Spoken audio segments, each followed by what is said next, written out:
प्रणाम दोस्तों, मैं डॉक्टर प्रीतम कुमार। आज इस वीडियो में बात करेंगे कि जब भी डिलीवरी हो जाता है, जब आप प्रेग्नेंट रहते हैं, उसके बाद बच्चा बाहर आ जाता है, डिलीवरी हो जाता है, तो इसके बाद आपको किस तरह से रखना है, कौन-कौन से वैसे चीज़ है जिसको आप सावधानी बरत सकते हैं, ताकि आपको कोई प्रॉब्लम ना हो और बच्चे को भी कोई प्रॉब्लम नहीं हो। क्योंकि क्या होता है कि जानकारी की कमी रहती है और आस-पास आपके लोग उस तरह के नहीं रहते हैं जो जानकार हैं, तो कभी-कभी इस सिचुएशन में ऐसा होता है क्योंकि आजकल क्या होता है कि लोग बाहर रहते हैं, सेपरेट रहते हैं।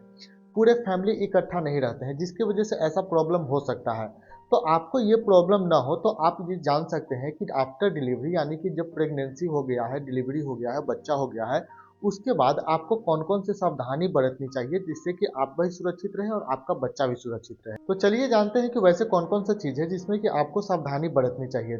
शुरू करने से पहले हम आपको ये बताना चाहते हैं कि अगर आप हमारे वीडियो को पहली बार देख रहे हैं तो प्लीज़ हमारे चैनल को सब्सक्राइब कर लीजिएगा, क्योंकि यहाँ पे हेल्थ से रिलेटेड आपको सबसे अच्छा टॉपिक मिलेगा और जेन्युइन टॉपिक मिलेगा। इसमें कोई भी इधर-उधर की बात नहीं रहता है, जो भी रहता है सटीक रहता है। आपको हम बुक के बारे में भी बता देंगे कि कहाँ से हम आपको पढ़ के बताते हैं, और ये जो किताब है इसका लिंक हम डिस्क्रिप्शन में डाल देंगे, वहाँ से आप देख सकते हैं उसको। तो सबसे पहले आता है कि माँ के लिए सावधानियाँ। माँ को कौन-कौन से सावधानी बरतना चाहिए। जब बच्चा बाहर आता है तो क्या होता है कि टिश्यू डैमेज हो जाता है, तो उसको हील करना चाहिए, या फिर आपको सिजेरियन सेक्शन हुआ है तो उसको भी ठीक होने के लिए कुछ समय लगता है। तो अगर आप बढ़िया खाना नहीं खाएँगे, अच्छा खाना नहीं खाएँगे, सही से डाइट नहीं लेंगे तो आपको कहीं न कहीं प्रॉब्लम होगा। तो यहाँ पे आपको लेना है बैलेंस डाइट। बैलेंस डाइट क्या होता है कि इसमें आपको एनर्जी बहुत ज़्यादा मिलता होगा और न्यूट्रिशन से भरपूर ये डाइट रहेगा। तो सबसे पहले इसमें आएगा प्रोटीन। प्रोटीन आपको किस चीज़ से मिलेगा?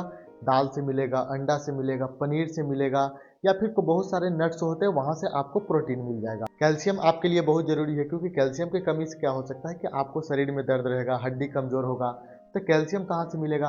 आपको दूध लेना पड़ सकता है, हरा साग सब्जी खा सकते हैं, और सीड्स जो होते हैं वहाँ से आपको कैल्शियम मिल जाएगा। आयरन आपके लिए बहुत ज़रूरी होता है। क्या होता है कि ब्लड का कमी हो जाता है, ब्लड बहुत ज़्यादा निकलता है, तो क्या हीमोग्लोबिन की मात्रा कम हो जाता है।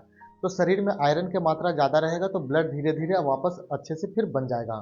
तो आयरन कहाँ से मिलेगा? आयरन मिलेगा आपको पालक खाने से, चुकंदर खाने से, अंजीर खाने से, और जो बहुत अच्छा स्रोत आयरन का माना जाता है पंपकिन सीड यानी कद्दू का बीज, अगर वो खाने में सक्षम है तो वो भी आप खा सकते हैं। इसके साथ ही आपको ज़रूरत पड़ सकता है फाइबर का। फाइबर में क्या होता है, आपको कॉन्स्टिपेशन होता है, पेट साफ नहीं होता है, तो इसको आप साफ करने में वो मदद करता है। तो इसके लिए आपको फ्रूट खाना होगा, वेजिटेबल खाना होगा, होल ग्रेन आप खा सकते हैं जिसमें फाइबर की मात्रा बहुत ज़्यादा रहता है। इसके साथ आता है ओमेगा 3 फैटी एसिड। आपके दिमाग अच्छा रहे, आपका संतुलन बिल्कुल अच्छा रहे, तो इसके लिए आप ओमेगा 3 फैटी एसिड का सेवन कर सकते हैं। ये आपको कहाँ से मिलेगा? ये फिश से मिलेगा या फिर फ्लैक्सीड ऑयल से मिलेगा। फ्लैक्सीड ऑयल कहने का मतलब तीसी का तेल होता है, या फिर जो नहीं जानते उसको अलसी भी बोलते हैं। अलसी के तेल से आपको ओमेगा 3 फैटी एसिड मिल जाएगा। तेल नहीं खाना है, अगर आपको कैप्सूल के फॉर्म में आता है वो भी ले सकते हैं, नहीं तो आप रोज एक एक चम्मच तीसी आप खा सकते हैं। और सबसे जरूरी होता है हाइड्रेशन। क्या होता है कि आपको बहुत ज़्यादा शरीर से पानी निकलने लगता है, शरीर सूखा सूखा लगेगा, प्यास लगेगा, ऐसा ड्राइनेस टाइप का लगता है। आप ब्रेस्ट फीडिंग करवा रहे हैं, बच्चे के लिए दूध निकल रहा है, तो आपको शरीर को तरल पदार्थ की बहुत आवश्यकता होती है। तो कम से कम 8 से 10 गिलास आपको पानी पीना है, और उसके साथ ही आपको जूस का भी सेवन करना है। अगर आपको जूस नहीं पीना है तो आप फल भी खा सकते हैं, कि फल में पानी का मात्रा बहुत ज़्यादा होता है। डाइट के बाद आता है आपको फिजिकल रिकवरी। फिजिकल रिकवरी कहने का मतलब है कि आपको आराम करना है और नींद बहुत अच्छे से लेना है। हाँ, हम जानते हैं कि इस दौरान आपका बच्चा है वो दिन में सोता है, रात में जगता है, जिसकी वजह से आपका नींद बिल्कुल डिस्टर्ब हो जाता है।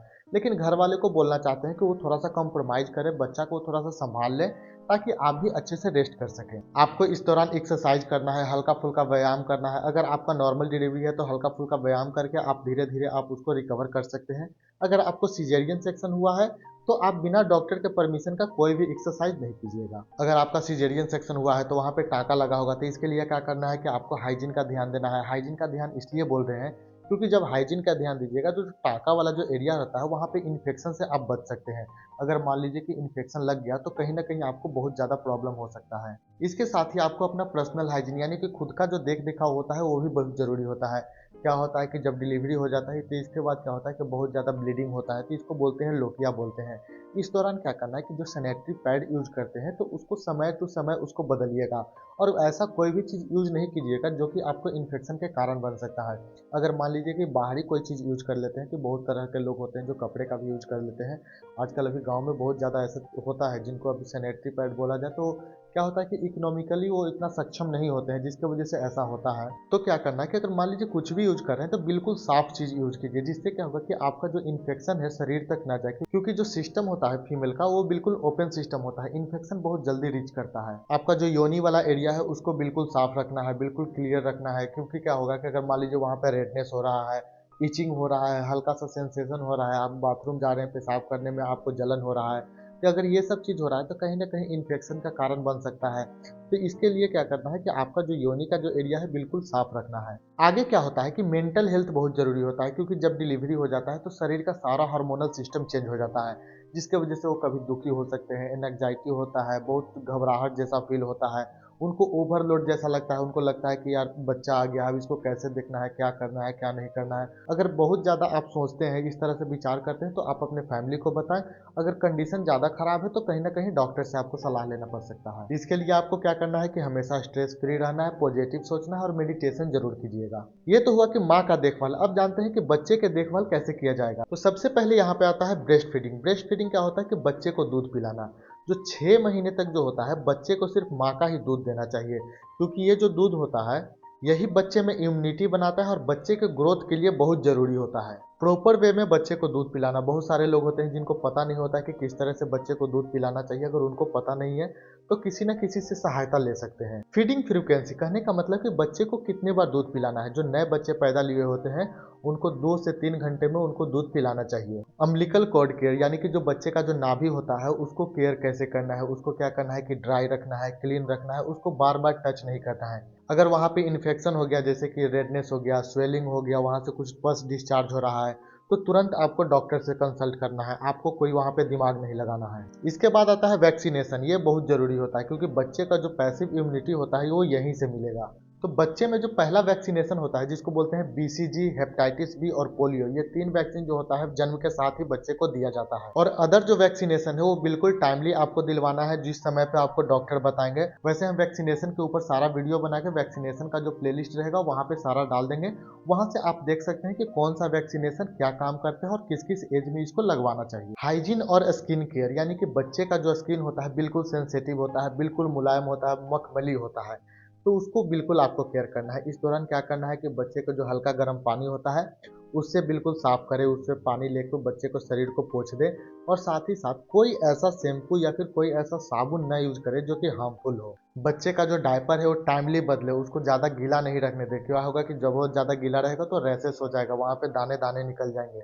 इसके बाद होता है इमोशनल और फैमिली सपोर्ट। क्या होता है कि माँ और बच्चा दोनों के लिए फैमिली का सपोर्ट बहुत ज़्यादा ही जरूरी होता है। इस दौरान आपको फैमिली से बिल्कुल सपोर्ट मिलना चाहिए। अगर फैमिली से सपोर्ट नहीं मिलता है तो क्या होता है कि बच्चे को भी नुकसान होता है और माँ को भी नुकसान होता है, क्योंकि वो चिड़चिड़ा हो जाते हैं, उनको समझ में नहीं आता है कि क्या करना है। और इमोशनल सपोर्ट के लिए ओपन कम्युनिकेशन करें। मन में कोई भी चीज़ ऐसा ना रखें, सोचिएगा कि इनको बताएंगे तो क्या सोचेंगे, उनको बताएंगे तो क्या सोचेंगे। ऐसा नहीं रखना है। जो आपके मन में आता है बिल्कुल आपको बोलना है। इसके बाद आता है जो डॉक्टर से कब मिलना जरूरी होता है। जब डिलीवरी हो जाता है तो क्या ऐसा कंडीशन आता है कि जो आपको डॉक्टर से मिलना चाहिए। तो सबसे पहले होता है जो प्रेग्नेंट लेडी होते हैं उनके लिए क्या होता है कि अगर उनको हाई ग्रेड फीवर है, अनयूजुअल डिस्चार्ज हो रहा है, मतलब कि बहुत ज़्यादा ब्लीडिंग हो रहा है, पानी जैसा निकल रहा है, या फिर चिपचिपा कोई चीज़ निकल रहा है, स्मेल आ रहा है, या फिर जिनको सिजेरियन सेक्शन हुआ है तो वहाँ पे स्टिचेज जो लगा है, जहाँ पे टाका लगा है उसमें रेडनेस हो गया है, स्वेलिंग हो गया है, या फिर उनको जो डिप्रेशन वाला जो सिम्टम होता है बहुत ज़्यादा सीवियर हो गया है, तो इस दौरान क्या करना है कि आपको इधर उधर से कोई सलाह नहीं लेना है। तुरंत आपको अपने डॉक्टर से सलाह लेना है। ये तो हुआ माँ के लिए, लेकिन अब देखते हैं कि बच्चे के लिए क्या है कि तुरंत कोई भी चीज़ उसको होता है तो तुरंत उसको डॉक्टर के पास लेके जाना है। तो सबसे पहले होता है फीवर। अगर बच्चे को बुखार लग गया है तो तुरंत आपको डॉक्टर से सलाह लेना होगा। ब्रेस्ट फीड यानी कि बच्चा सही से दूध नहीं पी रहा है, आप दूध पिलाने की कोशिश कर रहे हैं लेकिन बहुत ज़्यादा रो रहा है, तब आपको डॉक्टर के पास ले जाना है। स्किन का कलर चेंज हो रहा है, रैशेस आ रहे हैं, वो सही से सो नहीं रहा है, या फिर हमेशा वो रोते रहता है, तो इस कंडीशन में क्या करना है कि आपको अपने डॉक्टर से सलाह लेना है। तो ये था कुछ जरूरी बातें जिससे कि डिलीवरी के बाद माँ को और बच्चे का सेहत का ख्याल रख सकते हैं। अगर ये जानकारी आपको अच्छी लगी तो प्लीज़ हमारे चैनल को सब्सक्राइब कर लीजिएगा। अगर आपके मन में किसी भी तरह का क्वेश्चन है, कोई भी डाउट है, तो आप हमें प्लीज़ कमेंट करके भी पूछ सकते हैं, या डिस्क्रिप्शन में नंबर दिया गया है वहाँ से डायरेक्ट मैसेज करके भी पूछ सकते हैं। आपका सहायता जरूर किया जाएगा। मिलते हैं अगली वीडियो में, तब तक के लिए धन्यवाद।